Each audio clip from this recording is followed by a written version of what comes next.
Je demeurais alors dans une petite rue que vous ne connaissez sans doute pas, la rue de Lesdiguières. Elle commence à la rue Saint-Antoine, en face d'une fontaine près de la place de la Bastille, et débouche dans la rue de la Cerisaie. L'amour de la science m'avait jeté dans une mansarde où je travaillais pendant la nuit, et je passais le jour dans une bibliothèque voisine, celle de Monsieur. Je vivais frugalement. J'avais accepté toutes les conditions de la vie monastique si nécessaires aux travailleurs. Quand il faisait beau, à peine me promenais-je sur le boulevard Bourdon. Une seule passion m'entraînait en dehors de mes habitudes studieuses, mais n'était-ce pas encore de l'étude? J'allais observer les mœurs du faubourg, ses habitants et leur caractère. Aussi mal vêtus que les ouvriers, indifférents au décorum, je ne les mettais point en garde contre moi. Je pouvais me mêler à leur groupe, les voir concluant leur marché et se disputant à l'heure où ils quittent le travail. Chez moi, l'observation était déjà devenue intuitive. Elle pénétrait l'âme sans négliger le corps. Ou plutôt, elle saisissait si bien les détails extérieurs qu'elle allait sur le champ au-delà.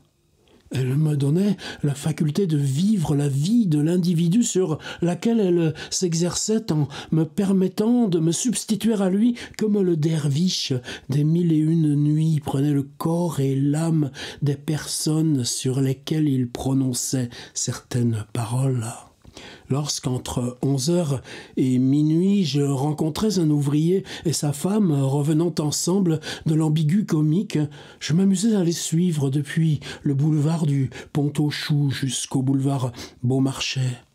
Ces braves gens parlaient d'abord de la pièce qu'ils avaient vue de fil en aiguille et ils arrivaient à leurs affaires. La mère tirait son enfant par la main sans écouter ni ses plaintes ni ses demandes. Les deux époux comptaient l'argent qui leur serait payé le lendemain. Ils le dépensaient de 20 manières différentes. C'était alors des détails de ménage, des doléances sur le prix excessif des pommes de terre ou sur la longueur de l'hiver et le renchérissement des mottes, des représentations énergiques sur ce qui était dû au boulanger, enfin des discussions qui s'envenimaient et où chacun d'eux déployait son caractère en mots pittoresques. En entendant ces gens, je pouvais épouser leur vie. Je me sentais leurs guenilles sur le dos. Je marchais les pieds dans leurs souliers percés. Leurs désirs, leurs besoins, tout passait dans mon âme, ou mon âme passait dans la leur. C'était le rêve d'un homme éveillé. Je m'échauffais avec eux contre les chefs d'atelier qui les tyrannisaient, ou contre les mauvaises pratiques qui les faisaient revenir plusieurs fois sans les payer. Quitter ces habitudes, devenir un autre que soi par l'ivresse des facultés morales et jouer ce jeu à volonté, telle était ma distraction. À quoi dois-je ce don? Est-ce une seconde vue? Est-ce une de ces qualités dont l'abus mènerait à la folie?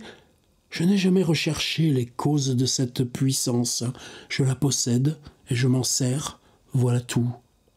Sachez seulement que dès ce temps, j'avais décomposé les éléments de cette masse hétérogène nommée le peuple, que je l'avais analysé de manière à pouvoir évaluer ses qualités, bonnes ou mauvaises. Je savais déjà de quelle utilité pouvait être ce faubourg, ce séminaire de révolution qui renferme des héros, des inventeurs, des savants en pratique, des coquins, des scélérats, des vertus et des vices, tous comprimés par la misère, étouffée par la nécessité, noyée dans le vin usé par les liqueurs fortes. Vous ne sauriez imaginer combien d'aventures perdues, combien de drames oubliés dans cette ville de douleur, combien d'horribles et belles choses. L'imagination n'atteindra jamais au vrai qui s'y cache et que personne ne peut aller découvrir. Il faut descendre trop bas pour trouver ces admirables scènes, ou tragiques ou comiques, chefs-d'œuvre enfantés par le hasard. Je ne sais comment j'ai si longtemps gardé sans la dire l'histoire que je vais vous raconter. Elle fait partie de ces récits curieux, restés dans le sac d'où la mémoire les tire capricieusement comme des numéros de loterie. J'en ai bien d'autres, aussi singuliers que celui-ci, également enfouis, mais ils auront leur tour, croyez-le. Un jour, ma femme de ménage, la femme d'un ouvrier, vint me prier d'honorer de ma présence la noce d'une de ses sœurs. Pour vous faire comprendre ce que pouvait être cette noce, il faut vous dire que je donnais 40 sous par mois à cette pauvre créature qui venait tous les matins faire mon lit, nettoyer mes souliers, brosser mes habits, balayer la chambre et préparer mon déjeuner. Elle allait pendant le reste du temps tourner la manivelle d'une mécanique et gagnait à ce dur métier 10 sous par jour. Son mari, un ébéniste, gagnait 4 francs. Mais comme ce ménage avait 3 enfants, il pouvait à peine honnêtement manger du pain. Je n'ai jamais rencontré de probité plus solide que celle de cet homme et de cette femme. Quand j'eus quitté le quartier, pendant 5 ans, la mère Vaillant est venue me souhaiter ma fête en m'apportant un bouquet et des oranges, elle qui n'avait jamais 10 sous d'économie. La misère nous avait rapprochés. Je n'ai jamais pu lui donner autre chose que 10 francs, souvent empruntés pour cette circonstance. Ceci peut expliquer ma promesse d'aller à la noce. Je comptais me blottir dans la joie de ces pauvres gens. Le festin, le bal, tout eut lieu chez un marchand de vin de la rue de Charenton, au premier étage, dans une grande chambre éclairée par des lampes à réflecteurs en fer blanc, tendues d'un papier crasseux à hauteur des tables et le long des murs de laquelle il y avait des bancs de bois. Dans cette chambre, 80 personnes, endimanchées, flanquées de bouquets et de rubans, toutes animées par l'esprit de la courtille, le visage enflammé, dansaient comme si le monde allait finir. Les mariés s'embrassaient à la satisfaction générale. C'étaient des facétieux, mais réellement moins indécents que ne le sont les timides œillades des jeunes filles bien élevées. Tout ce monde exprimait un contentement brutal qui avait je ne sais quoi de communicatif. Mais ni les physionomies de cette assemblée, ni la noce, ni rien de ce monde n'a trait à mon histoire. Retenez seulement la bizarrerie du cadre. Figurez-vous bien, la boutique ignoble est peinte en rouge. Sentez l'odeur du vin. Écoutez les hurlements de cette joie, restez bien dans ce faubourg, au milieu de ces ouvriers, de ces vieillards, de ces pauvres femmes livrées au plaisir d'une nuit. L'orchestre se composait de 3 aveugles des 15-20. Le premier était violon, le second clarinette et le troisième flageolet. Tous 3 étaient payés en bloc 7 francs pour la nuit. Sur ce prix-là, certes, ils ne donnaient ni du Rossini, ni du Beethoven. Ils jouaient ce qu'ils voulaient et ce qu'ils pouvaient. Personne ne leur faisait de reproches. Charmante délicatesse. Leur musique attaquait si brutalement le tympan qu'après avoir jeté les yeux sur l'assemblée, je regardais ce trio d'aveugles et fus tout d'abord disposé à l'indulgence en reconnaissant leur uniforme. Ces artistes étaient dans l'embrasure d'une croisée. Pour distinguer leur physionomie, il fallait donc être près d'eux. Je n'y vins pas sur le champ, mais quand je m'en approchai, je ne sais pourquoi tout fut dit. La noce et sa musique disparut. Ma curiosité fut excitée au plus haut degré, car mon âme passa dans le corps du joueur de clarinette. Le violon et le flageolet avaient tous deux des figures vulgaires, la figure si connue de l'aveugle pleine de contention, attentive et grave, mais celle de la clarinette était un de ces phénomènes qui arrêtent tout court l'artiste et le philosophe. Figurez-vous le masque en plâtre de Dante, éclairé par la lueur rouge du quinquet. et surmonté d'une forêt de cheveux d'un blanc argenté. L'expression amère et douloureuse de cette magnifique tête était agrandie par la cécité, car les yeux morts revivaient par la pensée. Il s'en échappait comme une lueur brûlante produite par un désir unique, incessant, énergiquement inscrit sur un front bombé que traversaient des rides pareilles aux assises d'un vieux mur. Ce vieillard soufflait au hasard, sans faire la moindre attention, ni à la mesure, ni à l'air. Ses doigts se baissaient ou se levaient, agitaient les vieilles clés par une habitude machinale. Il ne se gênait pas pour faire ce que l'on nomme des canards en termes d'orchestre. Les danseurs ne s'en apercevaient pas plus que les deux acolytes de mon italien, car je voulais que ce fût un Italien, et c'était un Italien. Quelque chose de grand et de despotique se rencontrait dans ce vieil Homère qui gardait en lui-même une Odyssée condamnée à l'oubli. C'était une grandeur si réelle qu'elle triomphait encore de son abjection. C'était un despotisme si vivace qu'il dominait la pauvreté. Aucune des violentes passions qui conduisent l'homme au bien comme au mal, en font un forçat ou un héros, ne manquait à ce visage noblement coupé, lividement italien, ombragé par des sourcils grisonnants qui projetaient leur ombre sur des cavités profondes où l'on tremblait de voir reparaître la lumière de la pensée, comme on craint de voir venir à la bouche d'une caverne quelques brigands armés de torches et de poignards. Il existait un lion dans cette cage de chair. Un lion dont la rage s'était inutilement épuisée contre le fer de ses barreaux. L'incendie du désespoir s'était éteint dans ses cendres, la lave s'était refroidie, mais les sillons, les bouleversements, un peu de fumée attestaient la violence de l'éruption, les ravages du feu. Ces idées, réveillées par l'aspect de cet homme, étaient aussi chaudes dans mon âme qu'elles étaient froides sur sa figure.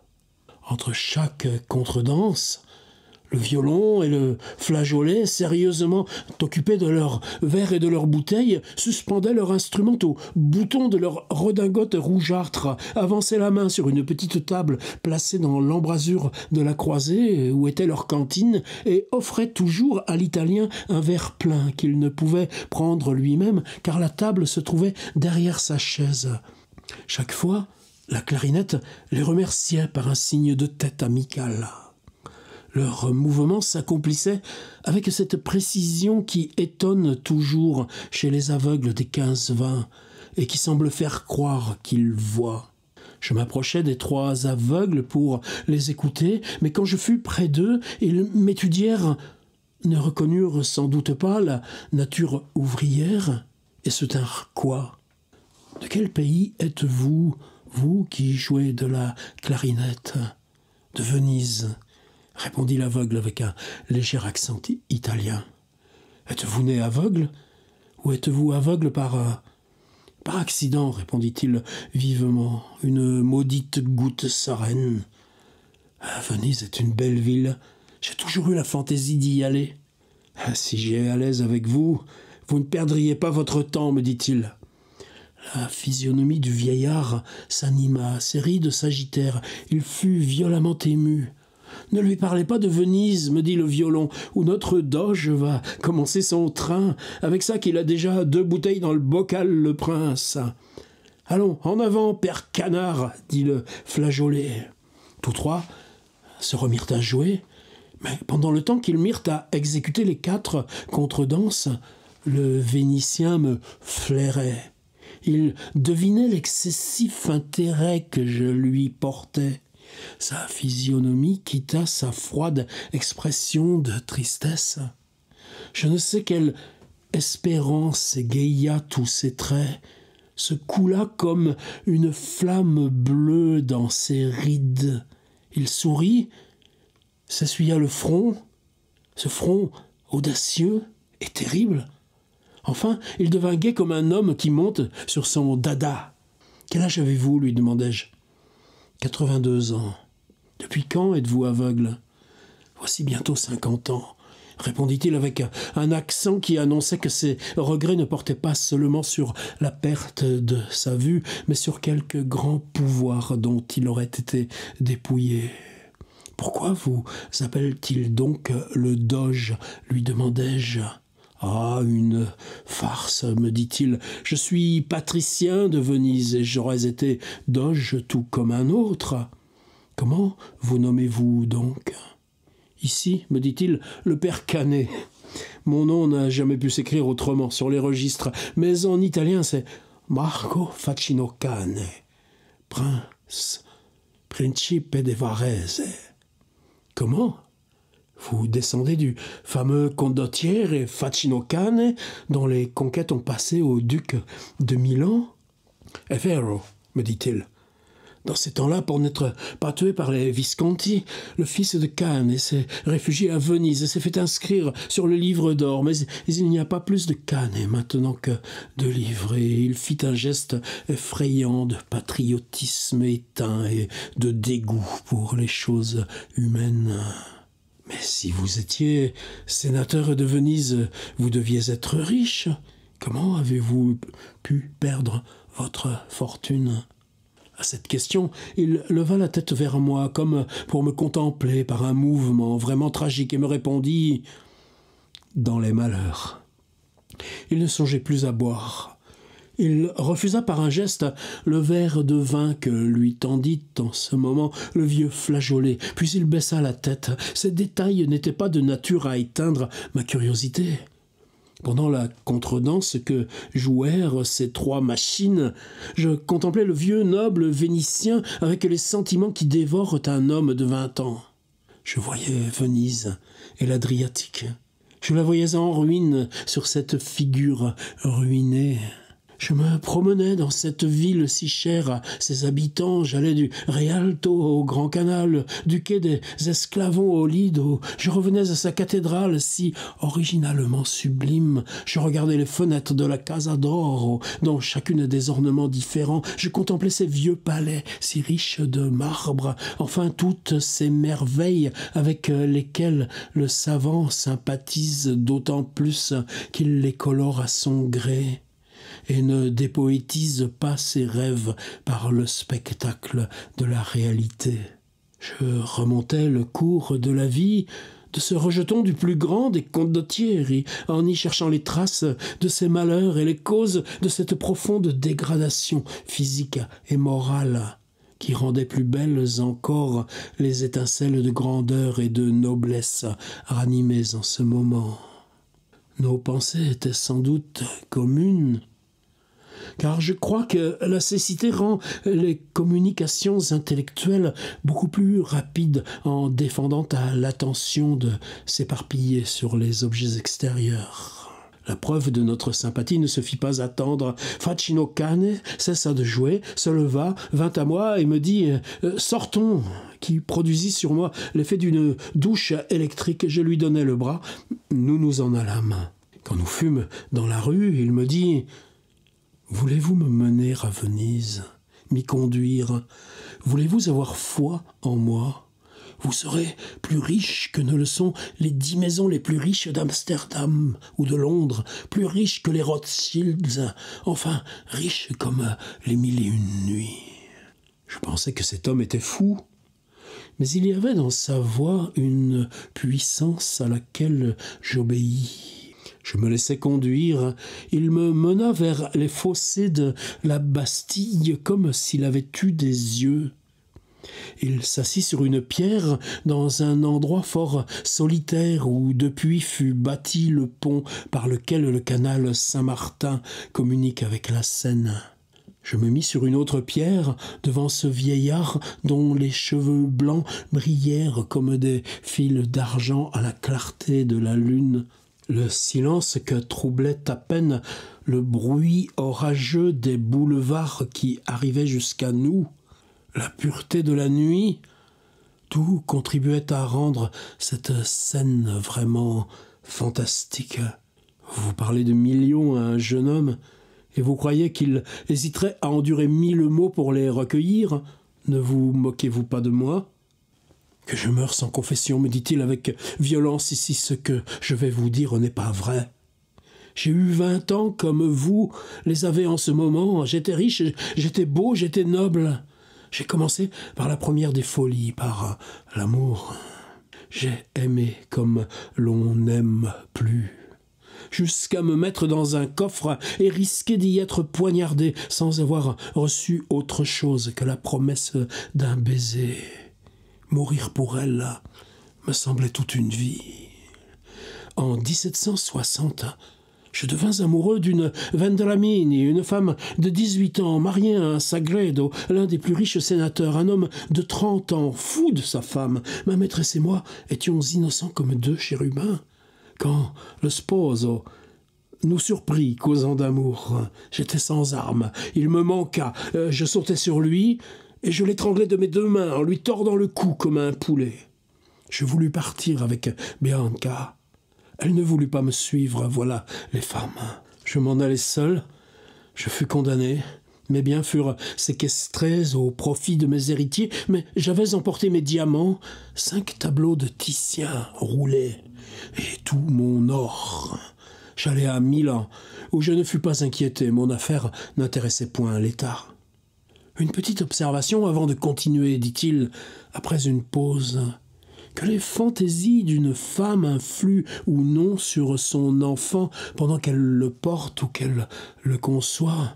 Il est certain que ma mère eut une passion pour l'or pendant sa grossesse. J'ai pour l'or une monomanie dont la satisfaction est si nécessaire à ma vie que dans toutes les situations où je me suis trouvé, je n'ai jamais été sans or sur moi. Je manie constamment de l'or. Jeune, je portais toujours des bijoux et j'avais toujours sur moi 200 ou 300 ducats. En disant ces mots, il tire 2 ducats de sa poche et me les montra. Je sens l'or. Quoique aveugle, je m'arrête devant les boutiques des joailliers. Cette passion m'a perdu. Je suis devenu joueur pour jouer de l'or. Je n'étais pas fripon, je fus friponné. Je me ruinai. Quand je n'eus plus de fortune, je fus pris par la rage de revoir Bianca. Je revins secrètement à Venise. Je la retrouvai. Je fus heureux pendant 6 mois. Caché chez elle, nourri par elle, je pensais délicieusement à finir ainsi ma vie. Elle était recherchée par le Proveditore. Celui-ci devina un rival. En Italie, on les sent. Il nous espionna, nous surprit au lit, le lâche. Jugez comment vive fut notre lutte. Je ne le tuai pas. Je le blessai grièvement. Cette aventure brisa mon bonheur. Depuis ce jour, je n'ai jamais retrouvé de Bianca. J'ai eu de grands plaisirs, j'ai vécu à la cour de Louis XV, parmi les femmes les plus célèbres, nulle part je n'ai trouvé les qualités, les grâces, l'amour de ma chère vénitienne. Le Proveditore avait ses gens. Il les appela, le palais fut cerné, envahi, je me défendis pour pouvoir mourir sous les yeux de Bianca qui m'aidait à tuer le Proveditore. Jadis, cette femme n'avait pas voulu s'enfuir avec moi, mais après 6 mois de bonheur, elle voulait mourir de ma mort et reçut plusieurs coups.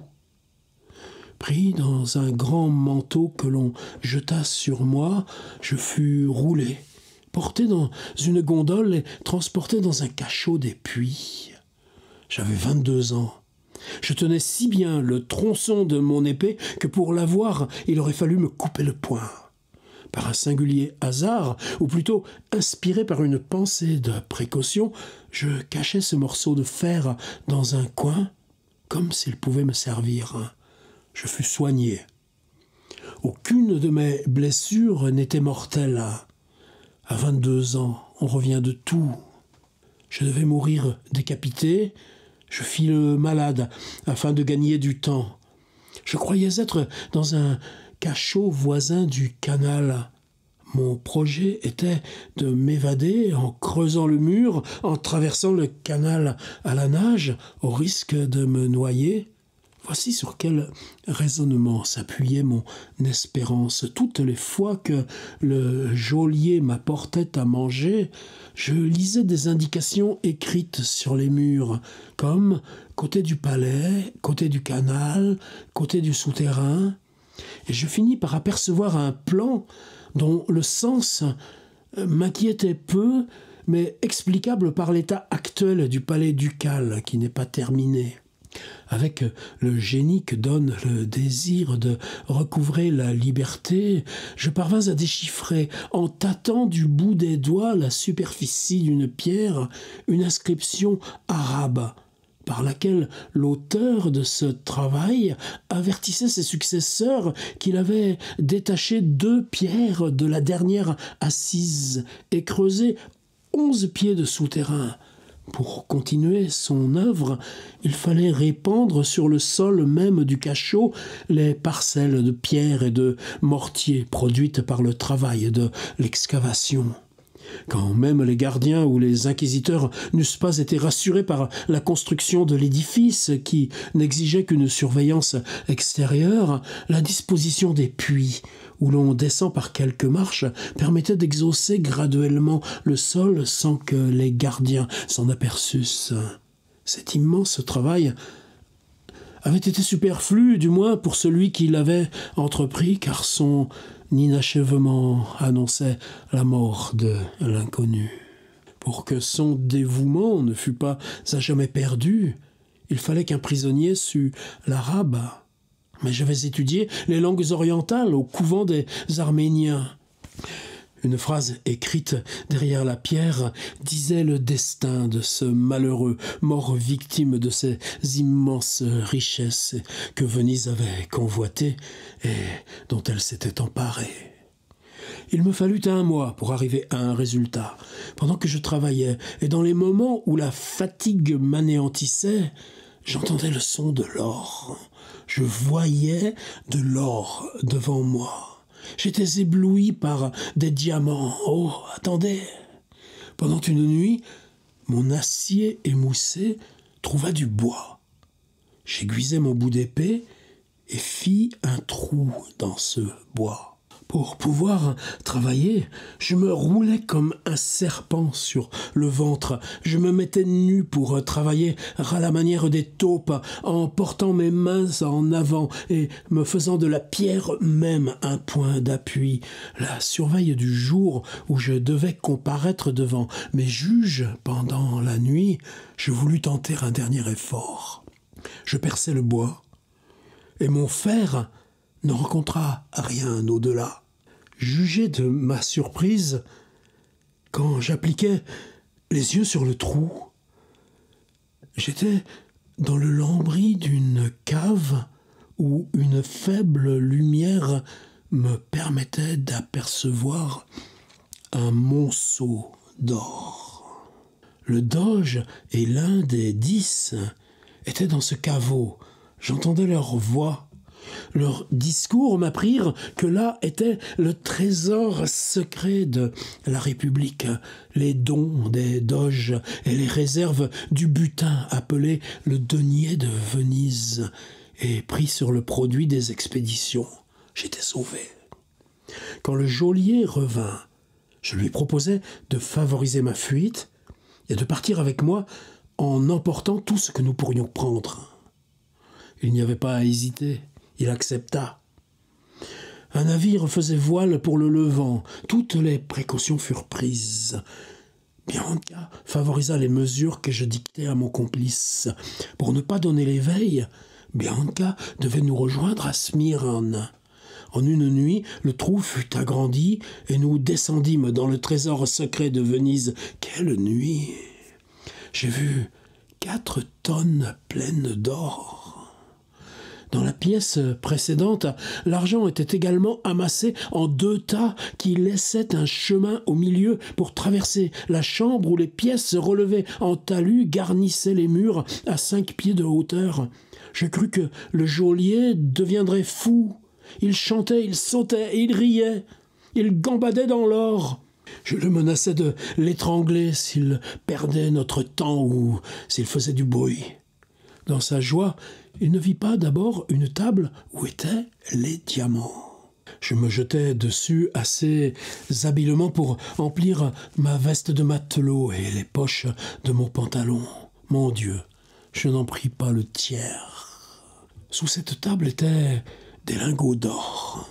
Je persuadai à mon compagnon de remplir d'or autant de sacs que nous pourrions emporter, en lui faisant observer que c'était la seule manière de n'être pas découverts à l'étranger. Les perles, les bijoux, les diamants nous feraient reconnaître, lui dis-je. Quelle que fût notre avidité, nous ne pûmes prendre que 2000 livres d'or, qui nécessitèrent 6 voyages à travers la prison jusqu'à la gondole. La sentinelle, à la porte d'eau, avait été gagnée, moyennant un sac de 10 livres d'or. Quant aux 2 gondoliers, ils croyaient servir la République. Au jour, nous partîmes. Quand nous fûmes en pleine mer et que je me souvins de cette nuit, quand je me rappelais les sensations que j'avais éprouvées, que je revis cet immense trésor où, suivant mes évaluations, je laissais 30 millions en argent et 20 millions en or, plusieurs millions en diamants, perles, rubis, il se fit en moi comme un mouvement de folie. J'eus la fièvre de l'or. Nous nous fîmes débarquer à Smyrne et aussitôt nous nous embarquâmes pour la France. Comme nous montions sur le bâtiment français, Dieu me fit la grâce de me débarrasser de mon complice. En ce moment, je ne pensais pas à toute la portée de ce méfait du hasard dont je me réjouis beaucoup. Nous étions si complètement énervés que nous demeurions hébétés, sans nous rien dire, attendant que nous fussions en sûreté pour jouir à notre aise. Il n'est pas étonnant que la tête ait tourné à ce drôle-là. Vous verrez combien Dieu m'a puni. Je ne me crus tranquille qu'après avoir vendu les 2/3 de mes diamants à Londres et à Amsterdam et réalisé ma poudre d'or en valeur commerciale. Pendant 5 ans, je me cachais dans Madrid. Puis en 1770, je vins à Paris sous un nom espagnol et menai le train le plus brillant. Bianca était morte. Au milieu de mes voluptés, quand je jouissais d'une fortune de 6 millions, je fus frappé de cécité. Je ne doute pas que cette infirmité ne soit le résultat de mon séjour dans le cachot, de mes travaux dans la pierre, si toutefois ma faculté de voir l'or n'emportait pas un abus de la puissance visuelle qui me prédestinait à perdre les yeux. En ce moment, j'aimais une femme à laquelle je comptais lier mon sort. Je lui avais dit le secret de mon nom. Elle appartenait à une famille puissante. J'espérais tout de la faveur que m'accordait Louis XV. J'avais mis ma confiance en cette femme qui était l'amie de Madame du Barry.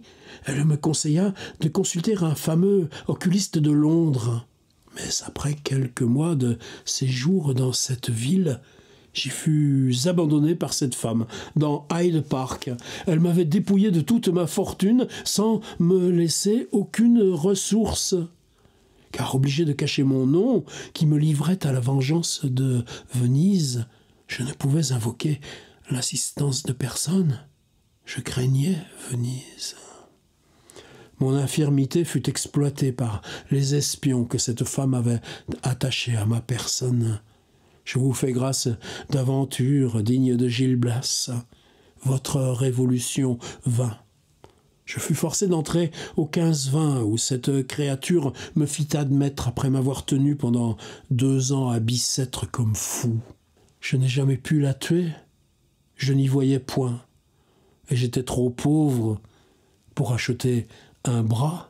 Si avant de perdre Benedetto Carpi, mon geôlier, je l'avais consulté sur la situation de mon cachot, j'aurais pu reconnaître le trésor et retourner à Venise quand la République fut anéantie par Napoléon. Cependant, malgré ma cécité, allons-y à Venise. Je retrouverai la porte de la prison. Je verrai l'or à travers les murailles. Je la sentirai sous les eaux où il est enfoui, car les événements qui ont renversé la puissance de Venise sont tels que le secret de ce trésor a dû mourir avec Vendramino, le frère de Bianca, un doge qui, je l'espérais, aurait fait ma paix avec les 10. J'ai adressé des notes au premier consul, j'ai proposé un traité à l'empereur d'Autriche, tous m'ont éconduit comme fous. Venez, partons pour Venise. Partons, mendiants, nous reviendrons millionnaires. Nous rachèterons mes biens. Vous serez mon héritier. Vous serez prince de Venise. Étourdi de cette confidence, qui dans mon imagination prenait les proportions d'un poème, à l'aspect de cette tête blanchie, et devant l'eau noire des fossés de la Bastille, eau dormante comme celle des canaux de Venise, je ne répondis pas. Facino Cane crut sans doute que je le jugeais comme tous les autres. Avec une piété dédaigneuse, il fit un geste qui exprima toute la philosophie du désespoir. Ce récit l'avait reporté peut-être à ses heureux jours à Venise. Il saisit sa clarinette et joua mélancoliquement une chanson vénitienne, une barcarolle, pour laquelle il retrouva son premier talent, son talent de patricien amoureux. Ce fut quelque chose comme le Superflumina Babylonis. Mes yeux s'emplirent de larmes. Si quelques promeneurs attardés vinrent à passer le long du boulevard Bourdon, si quelques promeneurs attardés vinrent à passer le long du boulevard Bourdon, sans doute ils s'arrêtèrent pour écouter cette dernière prière du banni, le dernier regret d'un nom perdu auquel se mêlait le souvenir de Bianca. Mais l'or reprit bientôt le dessus, la fatale passion éteignit cette lueur de jeunesse, ce trésor, me dit-il, je le vois toujours, éveillé comme en rêve, je m'y promène, les diamants étincellent, je ne suis pas aussi aveugle que vous le croyez, l'or et les diamants éclairent ma nuit, la nuit du dernier Facino Cane, car mon titre passe au même nuit. Mon Dieu, la punition du meurtrier a commencé de bien bonne heure, Ave Maria. Il récita quelques prières que je n'entendis pas. « Nous irons à Venise !» m'écriai-je quand il se leva. « J'ai donc trouvé un homme !» s'écria-t-il, le visage en feu. Je le reconduisis en lui donnant le bras. Il me serra la main à la porte des 15-20, un moment où quelques personnes de la noce revenaient en criant à tue-tête. « Partirons-nous demain ?» dit le vieillard. Aussitôt que nous aurons quelque argent. Mais nous pouvons y aller à pied, je demanderai l'aumône. Je suis robuste, et l'on est jeune quand on voit de l'or devant soi. Facino Cane mourut pendant l'hiver, après avoir langui 2 mois. Le pauvre homme avait un catarrhe. Paris, Honoré de Balzac, Paris, mars 1836, Facino Cane.